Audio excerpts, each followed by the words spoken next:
সাত সকালে পরিত্যক্ত জিনিসের দোকানের গোডাউনে ভয়ঙ্কর অগ্নিকাণ্ডের ঘটনায় চাঞ্চল্য। জলপাইগুড়ি জেলা ধূপগুড়ি শহরের ৪৮ নম্বরের সেন হাইওয়ে সংলগ্ন হরি মন্দির এলাকায় একটা পরিত্যক্ত জিনিসের দোকানে আগুন লাগে। ঘটনাস্থলে দমকলের দুটি ইঞ্জিন দীর্ঘ কয়েক ঘন্টা ধরে আগুন নিয়ন্ত্রণে আনার চেষ্টা চালায়। ঘটনায় কেউ আহত না হলেও প্রচুর টাকার সামগ্রীর ক্ষতি হয়েছে।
বুঝতে পারলেন আগুন লাগছে এবং কেমন করে লাগলো? সকাল থেকে উঠে ভোরবেলায় উঠে দেখি যে আগুন কিভাবে লাগলো এটা জানি না। লোকজন ডাকাডাকি করতেছে, তখন জানলাম যে কোথায় আগুন লাগলো। বাসুগোটের গোডাউনে। গোডাউনে? হ্যাঁ। কিসের গোডাউন? এটা হচ্ছে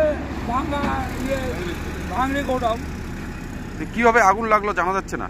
না, এটা তো জানি না। ঘুম থেকে উঠে দেখি দাও দাও করে আগুন জ্বলছে। প্রাথমিকভাবে কি মনে করা হচ্ছে কেমন করে লাগতে পারে?